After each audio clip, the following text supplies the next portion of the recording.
Hi, everyone. This is Dr. William Clark. So excited to be with you for this important call.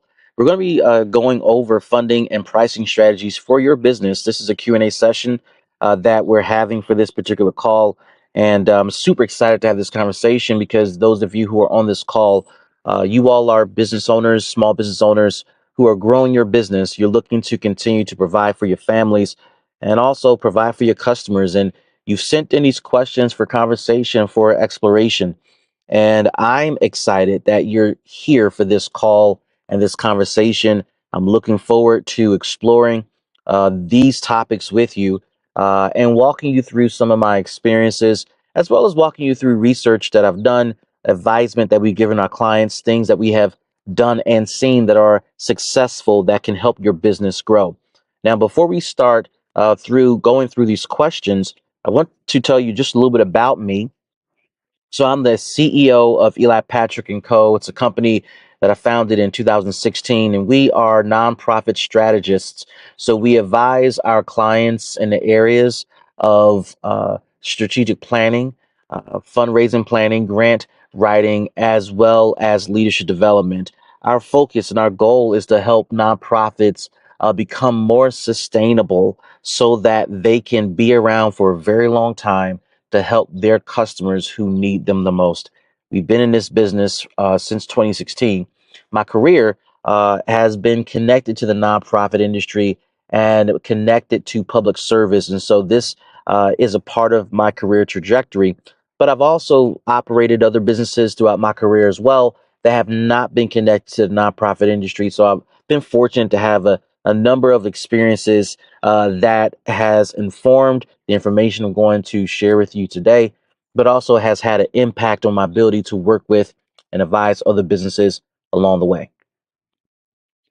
So, as we go through these questions, my hope is that you are in a place of learning, a place of deep reflection. And after this call, my hope is also that you're engaging in deeper conversation with your colleagues, your peers, your competitors, your coaches, to further explore this conversation so that you're able to find out the information you need to find out that applies to you and where you're going in your business. We're going to start this call talking about funding strategies for your business. I have four questions here that I'm going to go through. And once we go through those questions, then I'm going to go through pricing strategies for your business. And I have about six questions there. So let's start with funding strategies for your business. So here's the first question. What advice would you give an entrepreneur seeking funding for the first time? Well, this is my personal opinion. I recommend bootstrapping your business, bootstrap funding your business as you're seeking funding for the first time, second time, third time, fourth time, etc. And so for me, bootstrapping focuses on five different categories. Number one, utilizing cash that you have access to fund your business. Number two, looking into utilizing any savings or retirement funds that you may have to fund your business. And retirement funds can be funny and dicey depending on who you talk to for advice. But something to think about is your retirement account is there for a time that you envision that you will no longer be working. If you're the type of entrepreneur that you believe that you'll be working for quite a long time, and you believe that you'll be working in your business or working on some type of business opportunity for quite some time, then it might be in your best interest to look at how can you leverage and strategically use any funds you've set aside for retirement so that you can invest in your business today and perhaps grow your retirement account or an investment account that can be used if you decide to stop working at some point. Number three, when it comes to bootstrapping, and I say this cautiously with number three, you want to consider utilizing credit that you're capable of paying back quickly. So that's super important. That's a caveat for us that I strongly consider. What's my ability to pay back this debt as quickly as possible? Because we don't seek to leverage or over leverage our company with debt. And quite frankly, I try to stay away from debt as much as possible. So if you decide to take on debt, we recommend looking at utilizing debt or credit that you're able to pay back as quickly as possible. Number four, when available, utilizing grant opportunities to help fund your business. There are not a lot of funding opportunities for-profit businesses. However, they do come about every now and again, and you want to make sure that you are pursuing these opportunities when you determine that you are qualified and you may be a good fit. Doesn't guarantee that you'll land the opportunity because it can be super competitive. And if you look around the number of people on this particular call, you may realize that there may be a number of people who may be pursuing the same grant opportunity that you're looking for. So it doesn't guarantee that you will land the opportunity. However, if you're able to identify opportunities and then secure it, it can be a wonderful boost to your business. Then, lastly, my favorite way to bootstrap your business when it comes to funding is to utilize the earnings from your business to grow the business. So, this is reinvesting dollars in your business. The only way you can do this effectively is to aggressively pursue sales, revenue, cash flow, reinvesting back into the business as much as you can to continue to grow it and to fund it, whether it's for the first time, the fifth time, or the 10th time. All right, so here's the second question. What strategies have you used to secure your business's investments, loans, and grants? Some of this is going to sound repetitive because I want to be consistent in what I'm saying. But we've used debt to a very limited degree. When we launched our company, we launched it debt free. The only debt that we use for our business today are our credit cards that we use for daily operations, where we're swiping a card to pay for apps or subscriptions or business odds and ends. We do not utilize debt to pay staff. I don't utilize debt to pay my salary at all. So we use debt to a very limited degree. Secondly, what I've used to secure my business revenue is I have sought to generate multiple revenue streams to support my business. So when we started the business, I was still employed at the time. So my place of employment, I utilized those funds to help support the business. And so I became very frugal, was aggressive in my savings, set aside dollars from my earned income at my employer site to fund my business. Number two, while I was still employed, I was growing the business and I was generating revenue with friends and partners, people who believed in me, people who were looking to support me, people who were in a position to hire our company to do the work that we said that we could do. And this became super instrumental because now, not only did I have earned income from my employer, I was generating revenue from subcontracts or small contracts from friends and partners and believers. And then thirdly, we also started to generate new revenue and sales from people who did not know us. So from our ability to market and sell our services and products, we were able to secure a new business. And this all happened while I was still employed. These are strategies I continue to utilize in our business, even though I'm running my business full time. So this is super important. Where appropriate, I have taken on investment, but not investments in the business. I take on investments per project, and I'll continue to address this throughout my Q&A. But when I'm taking on a new project and I'm looking for project partners or equity partners for a particular project, I'm looking for folks who can invest their time, their resources, their people into a particular project. And this kind of feeds into question three. So let me read off question three, and then I'll talk about investments in a moment. Here's question three. How do you decide between different funding sources, whether it's investments, loans, and grants? So again, I look to avoid debt. And so that is something that I do not look to engage in because I don't want to saddle the business. When it comes to investments, this is where I was talking about working with partners who I call equity partners in a project. Very similar to if you look at real estate projects or investments, and there's a call for investors for this new development that's going up. These folks are called to be a part of a singular project or a singular LLC. Once the project is done or fully developed or disposed of, and the LLC goes away, partners who are equity partners receive their payout throughout the life cycle of the project, and at the end, that same philosophy that I just described, I have taken it to my work as a consultant, where we sell services and some products. And so as we look to launch new products, new services, or we're responding to an opportunity, I look for equity partners to come on board and be a part of what we're working on for that particular project, right? So it's not a long-term investment. And so the investments I look for when I'm bringing on equity partners for projects, one, can they bring any cash to front load costs? Can they bring any staff?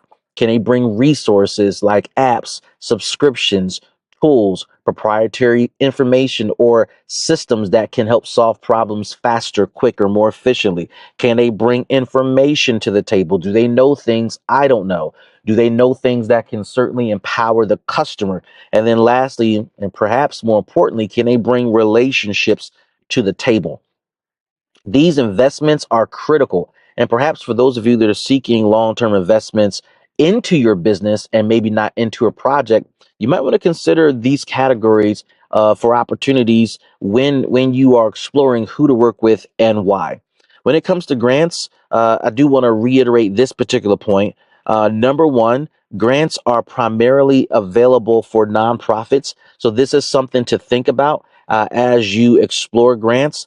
Nonprofits are business structures that are tax exempt. I do get a question all the time: should I launch a nonprofit so I can get grants? The answer quickly is no, because it's a different type of business that requires a different type of learning curve to operate it, just like it would take a learning curve to operate a for-profit business in your market area, right? And it's specifically running a nonprofit business is a different type of way of thinking. There is profitability at the end. The key difference is that no one shares in the profits at the end of the fiscal year because those funds belong to the company, not to an individual. The other reason why you shouldn't start a nonprofit is because grants are not guaranteed. Grants are competitive for nonprofits as well. It's a very competitive business and industry to be in. And if you're new to this or you're not familiar with the industry, familiar with the players, competitors, friends, funders, funding sources, you're going to be sadly mistaken when you start to explore how can you engage in securing funding for a nonprofit. So you should not look to a nonprofit to solve financial problems if you think that getting a grant can fix things quickly and right away. This doesn't, I don't, this hope this doesn't deter you from launching a nonprofit if you feel that this is a part of your business model and what you're looking to do. But if you're simply looking for to create a nonprofit just to generate revenue, I would not encourage that. As I mentioned before, grants are not readily available for for-profit businesses as much as they are for nonprofits. But when they do become available, pay attention to those opportunities, pay attention to where they are, pay attention to how they show up. So a couple places to look for grants. Number one, you can go to grantstation.com. You can also visit alice.com. You can also look at your local town, a municipality, where you live, where you do business, where you work. You can look at your state. All those areas may have grants at any given time for businesses, and there are other resources and places where you can find grants. So keep your ears out, keep your eyes open to hear and listen for opportunities, and let your friends, family, and network know that, hey, if you see a grant opportunity that you think I might qualify for, please do not hesitate to share that with me. Here's the last question that I have for funding strategies for your business. And it's this: how do you structure your pitches to attract investors or grant providers? Well, to answer this particular question, what I'm about to tell you is a strategy I use for proposals, for-profit work, for grant proposals for our nonprofit clients. And I use five key questions to structure our pitches and proposals. These five key questions are relevant to the written proposal or the spoken proposal. You can call it a pitch, you can call it whatever you want. This could be utilized during the interview process, emails, text messages, marketing materials, etc. But you want to try to generally answer these five key questions to help you tell an effective story that can attract a partner, an investor, a funder, a client, if you will. First question is, where are we right now? Now, relative to your business, what's the truth about your business and the industry? What's the good, the bad, and the ugly? You want to be effective in kind of painting a picture of the right now moment. You may be in a season of your business where things are going super well, and you're learning some new things that's advancing the work, that's having a tremendous impact on your customers and your ability to perform. That's a right now story you might want to tell. You might want to tell the story that might not be so rosy, right? Right now, the industry is struggling. And here are some reasons why. We're seeing a decline in the order of these services or products. And here's a good reason why, right? It's bad, but these bad stories also have an opportunity for you to talk about, well, what you're going to do next, which is the next question. So when you tell the story of where we are right now, the good, the bad, and the ugly, but what's the vision for what's next? So if we're doing well, how do we position our company to do even greater things in the future that can be awesome and that can be sustainable for our business? Also, conversely, if we're not doing so well, what are we planning to do to counteract or to combat these challenges in the marketplace or with declining sales, declining interests, or declining revenues, etc.? Because the vision is all about building upon the reality of right now. So you cannot skip out on that first question of what's the reality right now, because if you do, you won't be able to tell a credible and compelling vision in the second question, which is where are you trying to go? All right. So, question three. The third question you want to ask yourself when you're setting up this pitch or telling your story is, well, how are we going to make this vision a reality? All right. What's those high level steps we're going to take? What are those high level goals that we care deeply about to make this vision a reality? You want to keep it super simple. 2 to 3 key strategies, 2 to 3 key goals, 2 to 3 key outcomes that you're looking to target. This leads to the fourth question because this is where you can be very specific. Based upon those 2 to 3 key goals or strategies, what's the detailed plan to make those things happen? And then the fifth strategy question is how do you measure success? You can measure success by a milestone or by hitting some outcomes and goals by a particular date or by accomplishing something that's really important, right? And when you combine all of your answers from these five strategy questions, what you'll notice is that you have a very compelling story. And this is powerful when you're pitching your company to a customer, a buyer, an investor, or someone who's looking to hire your company to provide a service or to develop or deliver a product. And so these are the five questions that I utilize on a regular basis. We coach our clients on these questions, and these questions guide a lot of what we do to do the work that we are engaged in. All right, so glad you're still hanging in there with me. Let's move on to the next section here, pricing strategies for your business, and want to answer these 6 questions that we received. So let's jump right in. Question number one: how do you gather feedback from customers regarding your pricing? I got 3 points here to help you process through this. Point number one: ask the potential customer what they're seeing in the marketplace. Don't be afraid to ask the customer. Don't be afraid to communicate to the customer and to explore from their perspective what they are seeing from a pricing perspective. And when you ask the customer, be gentle about this next part. Ask for proof, right? So customers can say a whole lot of things, but not have proof to substantiate what they're saying. The proof is not to prove the customer right. The proof is to help you frame out your understanding and to possibly contextualize what you are hearing from the customer as it relates to pricing in the marketplace. The second thing you want to do to gather feedback about pricing is to search the market for comparisons. So you should be really familiar with your industry, your market, competitors, other providers who are doing similar things, providing similar services and products that you are providing, so that you know who to talk to, where to look to find out what the market is charging. Because sometimes a customer may be coming to the market to buy a product or service, and they may not have done the research to know that to get what they're looking for, their research needs to be targeted in this particular area. They may be looking at a tangential or periphery resource that might not be the best resource to help frame out pricing solutions or pricing options for the product they're looking to purchase. But you should know that information, particularly as an expert in your area. And then lastly, if you want to get feedback about pricing, you can also talk to competitors. You should be able to reach out to those who are providing similar services. You shouldn't be so tight-fisted with information or relationships that you don't have anyone to turn to in the industry or the business. Even if you're competing for opportunities, understand that the information you gather and share is not going to make a difference as to whether you're hired or not, right?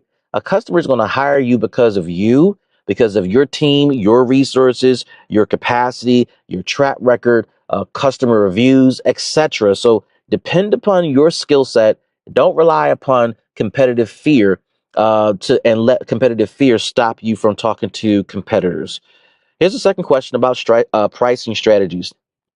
How do you balance customer preferences with the need to maintain profitability through pricing? Well, a couple of things here I want to share with you. Number one, you need to take charge and leadership in your business to price for value always. You need to focus on pricing for value always. You cannot price based upon customer fears, customers' expectations, customers' feedback, because sometimes customers may give you feedback that might not be able to be substantiated nor sustainable for the business that you are in. So, for example, if a customer comes to me and says, "Can you develop a strategic plan for $5,000?" Well, here's the short answer: I can develop a strategic plan for any price point. But the reality is, if you want a good strategic plan that's customized for your business or your nonprofit, that takes into account facts and information, history and research about your business, your industry, your competitors, your customers, your funders, and a forecasting of a future state that you have not considered yet, then a $5,000 price point won't get you that. Well, why is that? Well, because the $5,000 price point doesn't account for the amount of time that's needed to actually develop the plan and to invest successfully into creating a plan that you can be proud of, that you can utilize, that you can enact, that you can make active and really leverage for the future of your nonprofit business. So if you want that quality plan, you want the investment of time, resources, information, and people to do this work on your behalf is going to cost substantially much more than that, right? And so this is a part of the conversation that you got to have with customers.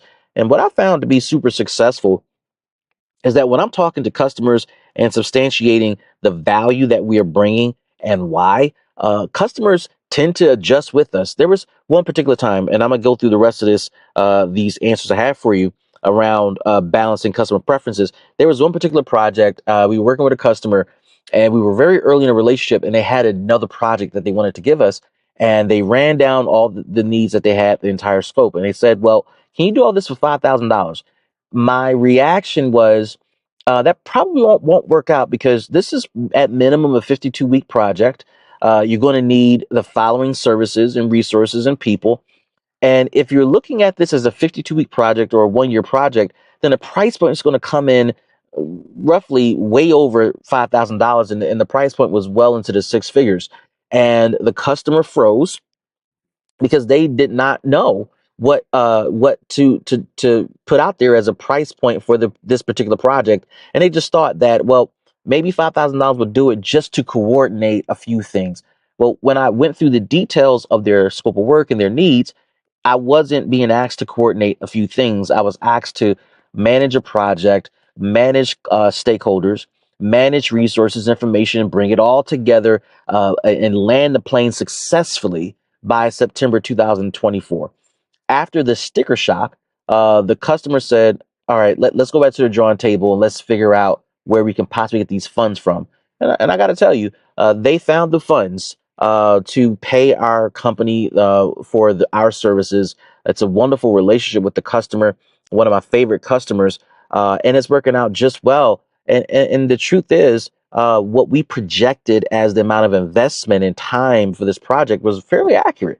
That we're managing this project every specific detail on behalf of the customer, and we are being paid handsomely and respectively for our work. So don't be afraid to focus on pricing for value. Number two, we're answering the question how to balance customer preferences with the need to maintain profitability. Price to be competitive, right? So take my example, right? A $5,000 asking price from the customer versus what they're paying into the six figures. That is not competitive. That is no way realistic. It's definitely not profitable. but you got to price to be competitive for what others in the industry in your marketplace will charge to do the same amount of work. Number three, price for a thriving business. So your business is your lifeline. You're utilizing this business to serve customers, to make a difference in their lives, but also to provide for your family, to pay tuition, to pay mortgages and car notes and summer camp fees and vacations and retirement. Maybe you have an elderly parent that you are taking care of. There are tons of financial needs that you have, and this business provides that for you. You need a thriving business in order for you to be able to be around for years to serve your customers and to meet your needs. So you need a price for that. And then note that this is something that I think is super important. Your pricing will force you to identify the right type of customer for your business to serve. I'm going to read this again. Your pricing will force you to identify the right type of customer for your business to serve. When you go through this process, which all of us go through, do not fight this. Every potential customer is not your customer. All right. Every person that has some sense of interest in your product or service may not be the right one for you, primarily because their idea of pricing and budget may not align with the marketplace. It may not align with competitiveness. It may not align with profitability. It may not align with reality of what this really costs to bring to fruition. So this is important for you to understand that your pricing will filter out customers who are not a fit for you. So if that means letting go of customers that you currently have because you're looking to elevate pricing to provide a higher level of services, that means you're serving a different type of customer, different type of mentality, a different avatar of customers that are fit for your business. Question three, how do you ensure that your pricing aligns with the perceived value of your products or services to customers? I have a short answer here, and this answer really is transformational. Here it is. Value is based on your ability to deliver and perform. Value is based on your ability to deliver and perform. Yes, your customer needs to affirm that value, but again, go back to my previous answer. Not all clients or potential clients or customers are fit for your business. And because value will continue to escalate in your business, you continue to raise the bar of performance. That means that comes with a higher price and a different customer. If you have not done so already, I strongly recommend that you purchase and download any books, teachings, materials from Alan Weiss. Alan Weiss, Weiss. He is the godfather of consulting. He has written many books on not only consulting, but he's written many books and resources on pricing for your business. And whether you are in a product business or a service business, his material is essential, in my opinion, to helping you understand how to price effectively, successfully, strategically, and lucratively for your business. Question number four, should we charge our customers per item that we sell, or should we start a subscription business? My answer to that is you should have both if you're able to sustain both. A subscription business offers regular and projectable cash flow. So you can project out what your revenue is per month, per quarter, per year because of your subscription numbers. This gives you some sort of sense of what to expect from your measurement periods. Conversely, if you sell per item, this provides infrequent chunks of cash. So this may provide large chunks of cash, but it may be less frequent because you cannot predict customer purchasing behavior as well as you can through subscription. So if you can manage both and leverage both, I recommend that you do that. Number five, how do we set up pricing tiers for our business?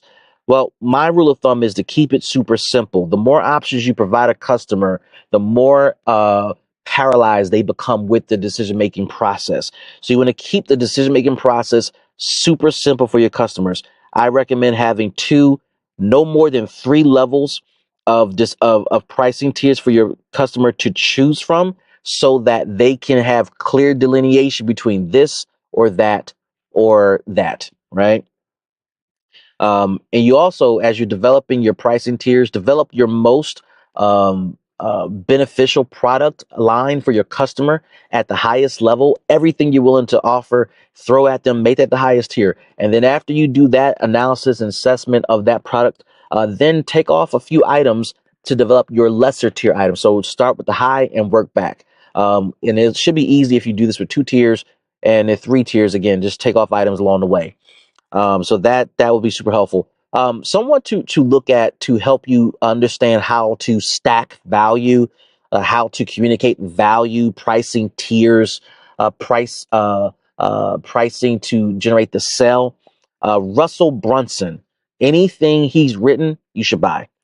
His trilogy around understanding customer pricing, marketing, positioning. I recommend you buy his stuff, his books. He also references Dan Kennedy as a pricing, marketing, sales guru. Jay Abrams, one of my other favorites around marketing, geometric growth of your business, pricing strategically and intentionally. Myron Golden, again, just language, psychology around understanding how to price, how to market, how to position, whether you do tiers or not. And you can look at all of those folks and their products, Alan Weiss too. Look at their products on their website. Look how they price for tiers. They may have gotten to the point where they don't have tiers anymore.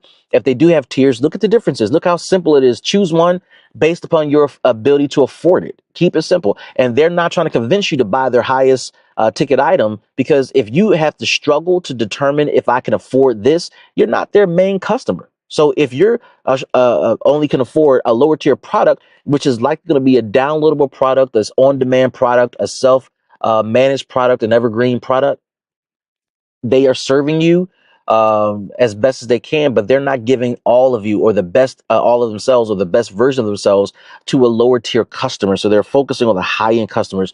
This is a lesson to learn for yourself. You know, how do you serve your high end customers well? And the tier structure can certainly help you with that. Last question under pricing strategies for your business. Last question here. How do you adjust pricing as the business grows? Well, you should adjust regularly. You can watch tons of YouTube videos on this. You can read the folks that I've just mentioned, their material. After you made a couple of sales and you're finding that people are calling you at a certain price point, it might be a good time to raise the prices just a little bit, because you want to continue to be a profitable business, but you don't want to be overly accessible to the point that people devalue your business. Now, this philosophy may be a little different for retail businesses where you're selling a product at a certain price point. Again, you want to make sure your pricing is competitive and consistent with the marketplace. For service-based businesses like mine, we have some luxury to fluctuate our prices and scale up because our competitors and the competition is based on value that we offer through a service, but product-based businesses may be a little different. So measure that, right? But just think about this. If you're successfully selling, then you might want to look at raising prices and this can go for products and service businesses too. You may realize that, you know what, I'm going to keep this particular product that's selling well at this price point, but I'm going to create a different product, a different service at a higher level. Again, this is tier based, that is more exclusive, more higher price. It's even better than the first one that I got going, that's going pretty well. And those who want to elevate their investment with our company or elevate their engagement with us, they can do so at this higher tier, right? So that's another way of looking at developing tiers and tiered pricing. So you should adjust your pricing regularly based on customer engagement, based on the marketplace, based on value, and based on your business goals. So we've made it through our two questions or two topics here: funding and pricing strategies for your business. And I appreciate all the questions that were submitted and shared. I do hope that what was shared today was helpful to you on your journey. Now, I want to encourage you as you are processing through what was shared, you will receive a downloadable link to continue to watch this information, to listen to a replay it, etc. Whatever you got to do, get access to this information. So I'm super thrilled and happy to share this with you. But I also want to challenge you to continue to educate yourself. The reason you were on this call today, the reason you signed up to be a part of this call, the reason you decided to take the time out of your business to engage in this conversation is because you were interested in learning. And if that is the case, then I believe that you have capacity to continue the learning process. Make time to learn, make time to grow, make time to get better at your craft, make time to build your business with new information, better information. Don't be afraid of your competitors. Don't have competitive fear, right? Be ready to engage. Don't allow the newness of your business or the perception that you're a newbie to hold you back from digging deep, from selling, from pitching, because one of the greatest teachers is not only studying those who have done it before, but also failure. Failure is a wonderful teacher. And the more you're able to fail forward, the more you're going to elevate, escalate, speed up your learning process and what you are able to develop within your business. I'm a big believer in this stuff. I'm a big believer in ongoing development and investment. Going to encourage you to continue to buy the books of the authors that I've highlighted. Watch their YouTube videos, take any of their courses, whatever you're able to afford. Download resources that they have. Folks that you follow on YouTube, social media, elsewhere, look at what they're teaching, listen intently, purchase their products, their audiobooks. If you're a business owner, you may not have time to sit down and read like you used to or like you would like to. Audiobooks, audio material that you can listen to while doing something else could be a super impactful way of speeding up your investment. Lastly, I've learned that heard this today by Cody Sanchez, and you should look up her information on YouTube, any of her books that she's written, articles that she's written. She mentioned something that I heard just the other day. She said that if you could steal someone else's 10,000 hours, you could speed up your growth tremendously because their 10,000 hours represents years of learning, years of education, years of hard knocks, years of pain that they've developed to become who they are, hopefully a super successful person. Your ability to develop a relationship with that person or to read their books, their material, to listen to their YouTube videos, their podcasts, attend a conference where they're speaking, your ability to steal their 10,000 hours can give you just a day or days worth of information that can help you get from point A to point B. And it won't take you 10,000 hours to get there because you've leveraged their material. The ongoing education of small business owners, business leaders, etc., is essential to your ongoing growth and sustainability and success of your business. Leverage someone else's 10,000 hours, read their books. Going to encourage you to visit me at drwilliampclark.com. Download, access, purchase any of my resources there. While we do focus on nonprofit organizations, our material is good for small business owners too, because the mentality, the psychology, the strategies that we teach our nonprofit clients I've gotten from the for-profit businesses I've learned. It comes from my personal experiences. It comes from my years of experience in the nonprofit industry, and it's good information cross-sector. So go to drwilliampclark.com to access those resources. Also, visit me at elipatrick.com if you would like to learn more about our core services that we can possibly help provide for your business or your nonprofit organization. Again, that's elipatrick.com. Lastly, you can follow me on any and all social media platforms at Dr. William P. Clark. Again, that's Dr. William P. Clark. It has been my pleasure to share this time with you. Go forth, be great, and I look forward to hearing about